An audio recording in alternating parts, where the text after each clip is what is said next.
You didn't wake up this morning planning to feel inadequate, but somewhere between opening your phone and pouring your coffee, it happened again. That quiet sting that has no name. And here's the strange part. You weren't even thinking about yourself. You were looking at someone else. Yet somehow, you were the one who felt smaller. Psychologists have a name for this invisible reflex. And once you understand what it's actually doing to your brain, you may never scroll the same way again. Most people believe comparison is a choice, something you do when you're insecure, something weak people fall into. But the truth is stranger. Comparison isn't something you do. It's something your brain does before you even realize it's happening.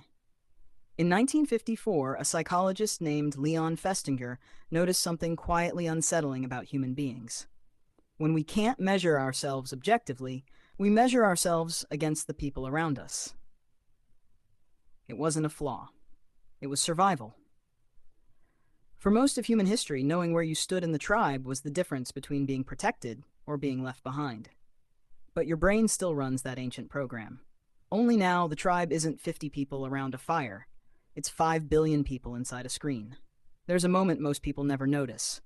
The half second after you see someone's post, before any thought forms, where your body already tenses. That tension is data. Your brain just made a measurement. And usually, it's rigged against you. Because you're not comparing your whole life to their whole life.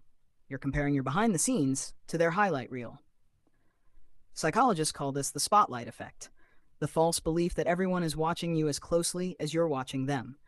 In reality, they're too busy comparing themselves to someone else. Everyone thinks they're on stage. No one realizes the entire audience is also performing. But comparison doesn't stop when you put the phone down. That's the part almost no one talks about. Neuroscientists have identified a network in your brain called the default mode network. It switches on the moment you stop focusing on a task and immediately begins replaying, comparing, judging.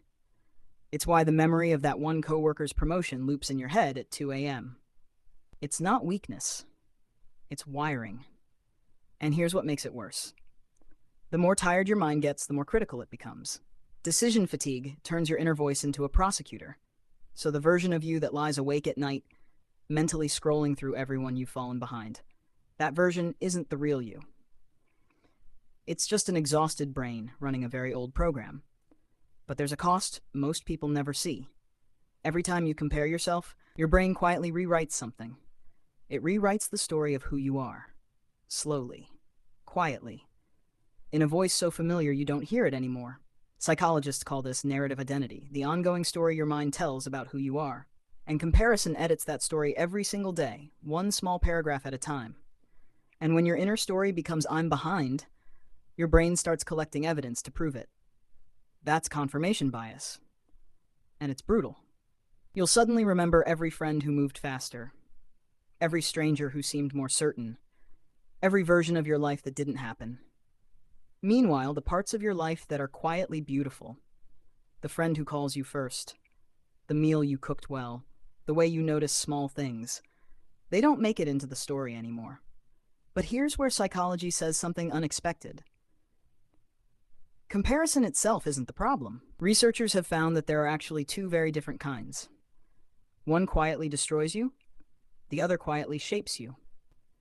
The destructive kind sounds like "they have what I want," and that means something is wrong with me. It pulls you downward. The other kind sounds different. It says "they have what I want. What did they do that I haven't tried yet?" It pulls you forward. The difference isn't the comparison, it's the question you ask right after it. Most people never ask the second question. They stop at the sting, and the sting becomes the identity. So maybe the real question isn't "why do I compare myself to everyone?" Maybe the real question is quieter than that. Maybe it's "whose life am I actually trying to live? And when did I stop asking?" Because the strange truth psychology keeps circling back to is this. The people who feel most at peace aren't the ones who stopped comparing. They're the ones who stopped believing everything the comparison said. Your life is not a scoreboard. It never was. It's a story only you can read from the inside. So here's something worth sitting with tonight. If you took away every screen, every headline, every stranger's highlight reel, who would you actually be? And is that person waiting for you to come back? Tell me in the comments, what's one comparison your mind keeps returning to, even when you know better? Sometimes just naming it out loud loosens its grip. If this was the kind of quiet you needed today, consider subscribing. There's more of it here, waiting for you. And next time, we'll look at something even stranger. Why the people who seem the most confident are often the ones who feel the most invisible. That's the one you won't want to miss.